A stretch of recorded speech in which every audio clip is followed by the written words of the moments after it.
Hi guys. Okay, so today I've got another really short story. It's like a flash fiction story.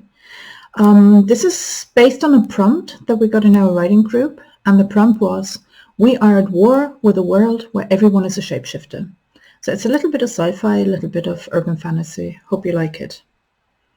When our newly established star force made contact with what the news called parallel Earth, we thought we'd be able to finally escape our dying planet.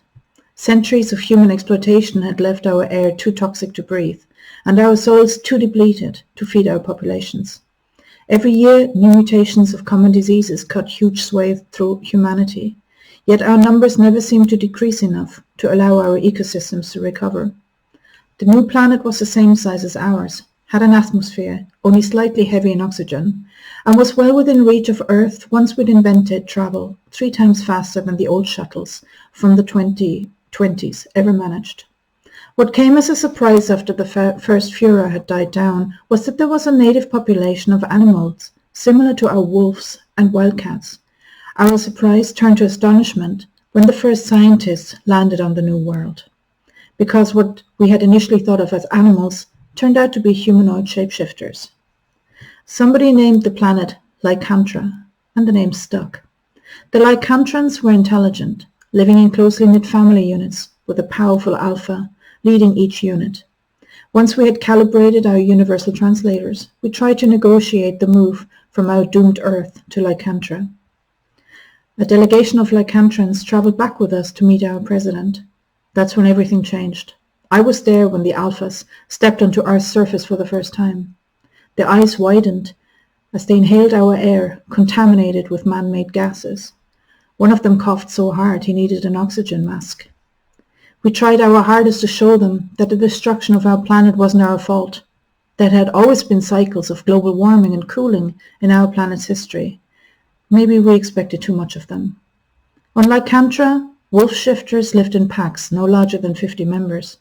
There were small skirmishes if packland borders were violated, but conflicts were resolved in wolf-to-wolf fights, governed by strict rules of honor.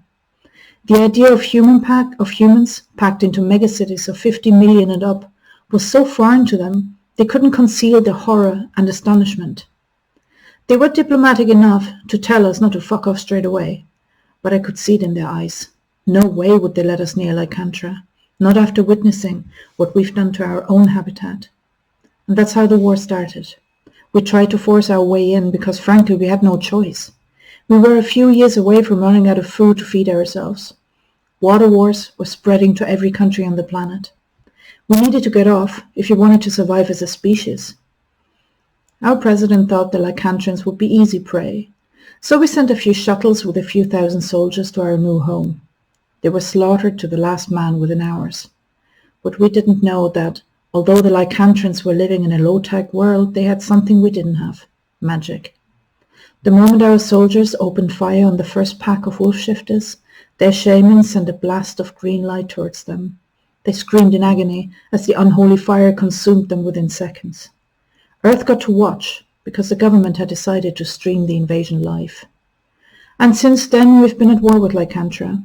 We've learned that their magic is fired by the strength of the pack. Take out the weak members of the pack, women and children, and the shaman would be weakened enough to be taken out by snipers. Yet our losses have been hundredfold of theirs, and we're running out of time. A new supervirus has emerged with a mortality rate of 90%. It's spreading at an incredible rate. Maybe this is Earth's revenge on us. It would certainly solve the problem of overpopulation. Shan and Kerry are homeschooled to avoid infection, but our neighbor's son last night was coughing so loudly he woke me up in the middle of the night.